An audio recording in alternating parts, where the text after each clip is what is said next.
Good afternoon, Dunkirk and Fredonia listeners, and welcome back to News at Noon. News at Noon is brought to you by Fredonia Radio Systems on WCVF 88.9 and WDVL 89.5.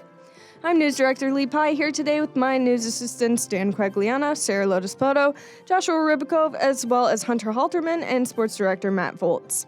With this top of the hour update, we'll bring you the latest of SUNY Fredonia's campus news and events, sports, weather, and music, as well as national and international news. First up, let's go to the event bulletin for this week. Only a small piece of information this week. As of today, it is dead week, meaning final exams are approaching. Make sure to take some time for yourself, keep yourself energized and fed, and get a proper amount of sleep if you can. That's it for Through the Grapevine. Next up, we'll bring it to Dan for our latest campus news updates. Starting last Friday at noon with WCVF's weekly High Noon Friday show, Fredonia Radio Systems held their semesterly Radiothon event, which featured live radio throughout the night, lasting until noon on Saturday the next day. The two most memorable events were the food events, Hot Ones and the Big Cheeseburger Challenge. You might recognize Hot Ones from the YouTube channel of the same name, and FRS's event wasn't terribly different. The hosts asked questions about the guests' interests, jobs, and on-campus activities, all while eating 6 rounds of chicken wings with increasingly spicy hot sauce on them. And let me tell you, the last one definitely earned the name hot sauce. The Big Cheeseburger Challenge is also exactly what it sounds like. The guests had to race to eat an abnormally large cheeseburger with a similarly abnormally large amount of bacon on them. An audio feed of the entire 24-hour event will be uploaded to FRS's YouTube channel, conveniently called Fredonia Radio. In the Reed Library archives, Fredonia exclusively holds a large amount of works by the German author Stefan Zweig. On November 23rd, Professor Birger van Wezenbeek's English 213 Texts and Context class celebrated the late author's 142nd birthday in the library. Students were given a tour of the Zweig collection by Coordinator of Special Collections and Archives Mandy Shep, which included perusing early drafts of Zweig's work and personal letters written to and from him by different authors such as Virginia Woolf. Reed Library holds over 6,000 manuscript letters written by Zweig, written by over 300 others between the years of 1900 and 1942. Zweig is regarded as one of the most translated authors in the world in the 20th century. Dr. Russell Bicknell, a postdoctoral researcher at the American Museum of Natural History in New York City, will give a talk here at Fredonia about biomechanics of fossil predatory arthropods, which is a classification that includes some invertebrate animals. The event will be held on Friday, December 8th at 3:30 p.m. in the Kelly Auditorium in the Science Center. Bicknell will focus on increasing the understanding of predatory arthropods with 3D paleobiological tools. Paleobiology is the study of fossil records to investigate evolution and ecology throughout the history of life on Earth, seeing how they influence present-day biodiversity. The event is free and open to the public. That's it for campus news. Now let's send it back to Lee. Thanks, Dan. Next up, we have local news. For Chautauqua County, the U.S. Marine Corps Premier Community Action Program has announced its 23rd year of using Toys for Tots to benefit the less fortunate children in Chautauqua County. Local coordinators are Heather Brown, Terry Johnson, and Patrick Smeraldo, who have placed more than 100 collection boxes at local businesses throughout the county for donations. Toys for Tots is for children's ages 0 through 17 and households that cannot supply toys for their children. In 2022, the organization was able to provide toys for up to 4,400 children and over 1,600 families. Applications are accepted online at toysfortots.org from families through December 11th, with distribution planned for December 16th and December 20th this year. The goal for this year is to distribute to more than 4,000 children in Chautauqua County. If you are interested in donating or applying, you can go to the local Toys for Tots organization website at jamestown.ny at toysfortots.org. Cornell Cooperative Extension, or CCE, through Chautauqua County has announced the Grow Chautauqua Food System program, which will increase food distribution sites across the county. In January, CCE Chautauqua submitted a proposal for the New York Families Program, bringing significant dollars to the Chautauqua County. This is supposed to expand healthy food healthy food access and economic development for the local agriculture growers and producers. In September, it was approved that $800,000 were for administering the program from January 2024 to August 2025. Distribution events will include collaborative sites partnering with Office of the Aging Local Roots Program aimed at serving senior citizens in areas like Brockton, Cassadaga, and Fredonia. Distribution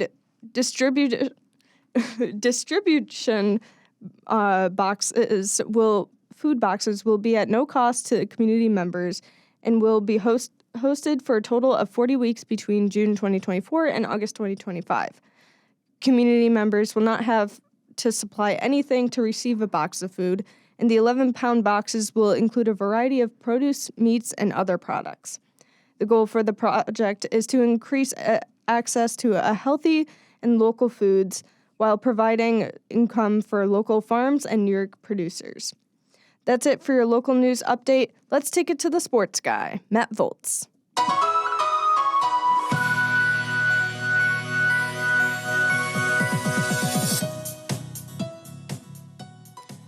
Thanks, Lee. Well, the hockey team rebounded from a Friday loss with an overtime thriller on Saturday. Against Geneseo on Friday in a playoff rematch from last year, the Blue Devils were unable to get on the score sheet, falling 4-0. On Saturday, Fredonia jumped out to a 3-1 lead, and after Brockport tied the game and sent it to overtime, freshman defenseman Xavier Fortin scored on a breakaway to seal the win. The weekend's results brought Fredonia's record to 3-7, and they'll be at home this weekend for a pair of SUNYAC matchups. The women's basketball team is back in the win column following a 70-58 win over Buff State on Saturday. Freshman Grace Alexander led the way in scoring for the Blue Devils with 23. The win improved Fredonia's record to 5-1, tying their win total from last season. They will be at home twice this week, starting with a 6:30 p.m. matchup with Alfred on Tuesday. The men's basketball team ended a 3-game losing streak with a 69-59 win over Buff State on Saturday night. Keenan Roberts Jr. put up a 22-point performance. The win brought the team's record to 3-4, surpassing last season's win total of 2. They've got a while before they're home again, as they will be away from Dodds Hall until January 12th. And finally, the men's and women's swimming and diving teams headed to Cortland for the Cortland Snow Flurries Invitational this past weekend. The men's team finished in 5th place, with 2 relay teams taking home top 5 finishes. The women's team finished in 4th place, with Megan Orange placing 3rd in the 100 freestyle. Neither team will be in action over the winter break, as they will be competing next at Alfred State on Saturday, January 20th. Well, the Sabres again struggled to find the back of the net last night, falling at home to the Nashville Predators. After surrendering a pair of first-period goals, Victor Olofsson scored on a penalty shot midway through the second period. However, that was Buffalo's only goal as the Predators took home a 2-1 win. Despite outshooting Nashville 35-29, Predators goalie Sara seemed to have Buffalo figured out, stopping 34 shots. The Sabres dropped to 10-13-2 with the loss, and they will be back at home tomorrow night for a 7:30 p.m. puck drop with the Detroit Red Wings. And although the Bills were off this past week, they did get some help with a few teams ahead of them in the wildcard race losing their respective matchups. The Bills currently sit at 6-6, 3 games back of the Miami Dolphins for the AFC East Division lead. Buffalo has 5 games remaining, with 2 at home and 3 on the road. Their Week 18 matchup against the Dolphins in Miami could loom large if the Bills win most of their remaining games and the Dolphins lose a few. The final home stretch begins for the Bills on Sunday at 4:25 p.m. when they travel to Kansas City to take on Patrick Mahomes and the defending Super Bowl champion Chiefs. That's it for your sports update. Now let's take it to Sara for the weather. Now, here is your Northern Chautauqua weather update brought to you by Fredonia Radio Systems.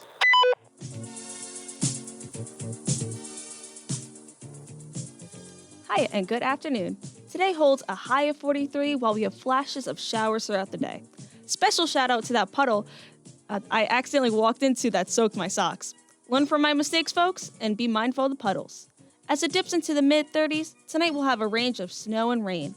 The precipitation finally stops for tomorrow with the trade-off of some cloudy gloom for us while it reaches 40 degrees. For my fellow students out there, I know it's hard to stay positive with finals week coming up and all this cloud coverage, but y'all, we're almost at break, so keep pushing through. Descending into the night, the clouds begin to shower with a mixture of rain and snow with a low of 34. That's it for your 2-day weather. Keep listening, and I'll be back with the rest of your 5-day forecast. For now, let's take it to Lee for a local music update.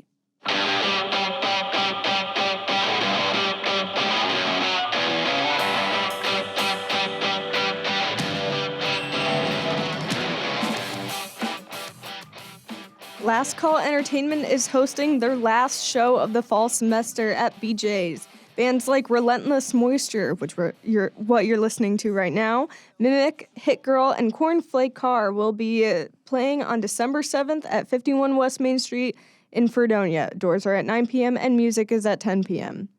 Fish Out of Water is also hosting their last show for the semester. Bands like K-Hole, Amphobia, and Muddle are playing on Saturday, December 9th at the Creek House. For more information, go to the Fish Out of Water Instagram at fishoutawaterprod. That's all I have for music news this week. Let's bring it to Josh for national and international news.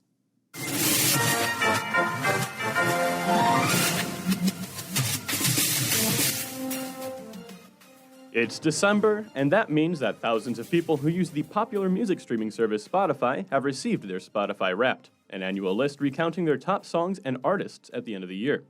But today, Spotify released a press statement regarding organizational changes declared by the CEO, Daniel Ek. Ek stated that they will be laying off 17% of their employees, noting that the company hired many people in 2020 and 2021 because of opportunities in lower-cost capital, and that the cost structure now is too big to maintain. Daniel Ek states, quote, "Today, we still have too many people dedicated to supporting work and even doing work around the work rather than contributing to opportunities with real impact. More people need to be focused on delivering for our key stakeholders, creators and consumers. In 2 words, we have to become relentlessly resourceful," end quote. This is the 3rd round of job cuts for Spotify this year, and it is estimated that about 1,500 employees will be losing their jobs this time. The statement from Spotify also writes that those who lose their jobs will be offered about 5 months of severance pay. They will receive money for unused paid time off, as well as healthcare and immigration support during their severance period. In late November, the head of United Nations climate talks made some false statements about climate change during talks in Dubai. On November 21st, Sultan Al Jaber, who is the chief executive of the United Arab Emirates' state-run oil company, stated in a video conference, quote, "I respect the science, and there is no science out there or no scenario out there that says that the phase-out of fossil fuel is what's going to achieve 1.5 degrees Celsius," end quote. Now he is presiding over the COP28 UN climate negotiations, and this morning he attempted to clarify those comments with a very different message. Sultan Al Jaber said that the statements had been taken out of context and that he does in fact support climate science. At the conference this morning, Sultan Al Jaber stated, quote, "We're here because we very much believe and respect the science. We need to make that happen to keep 1.5 within reach," end quote. 1.5 degrees Celsius of global warming is significant as it is notably the turning point of many climate disasters, including rising sea levels and extreme weather. Generation Z has done it again. The Oxford University Press has named Riz as its word of the year. For the uninitiated, Riz is slang. It's a word that is believed to be short for charisma and is used to describe people who are good at charming others. One with Riz would be good at talking up a potential romantic or sexual interest. Riz came out first against 3 other words, namely Swiftie, situationship, and prompt, in that order. On that note, be sure to catch us on Friday to hear the Jazzman Josh word of the week, courtesy of yours truly. Spoiler alert, the word will not be Riz. That does it for your national and international news. Now let's take it back to Sara for the rest of this week's weather. Hi, and welcome back to weather. Wednesday is riddled with snow showers and temperatures dropping to 38. I know for my roommate, her equivalent of a winter coat is a fluffy blanket. However, with temperatures like this, maybe it's time for her to invest in an actual jacket. That evening is mostly cloudy, with a light rain later into the night as it dips into the mid-30s. With high wind speed and cloud coverage, Thursday we have some sprinkles of snow and rain at various times with a high of 43. For my Jewish friends, mark your calendars since Thursday evening will start Hanukkah. Speaking of that night, we have partially cloudy skies in the upper 30s. Lastly, Friday may seem far, but it's just around the corner as clouds overshadow our day in the low 50s. I'm both excited and scared for this because, sure, my classes end, but finals week will only be a weekend away. Well, that's a problem for future me. The clouds remain into the night as it dips into the mid-40s. That's it for your 5-day forecast. Let's take it right back to Lee. That'll wrap up for today's edition of News at Noon. Campus news is written and read by Dan Quagliana. Local news for this broadcast is prepared by Lee Pye. Weather is presented by Sara Lodespoto. Sports is presented by Matt Volz. Music is prepared by Lee Pye. National and international news is prepared by Joshua Ribakove. And finally, board operations for this broadcast are prepared by Hunter Halterman. Thank you for tuning in to News at Noon. Join us for our last News at Noon show of the semester this Wednesday at 12 p.m. on WCVF 88.9 and WDVL 89.5. From all of us at Fredonia Radio Systems, keep warm, good luck on finals, have a wonderful day, and make sure to have that Riz.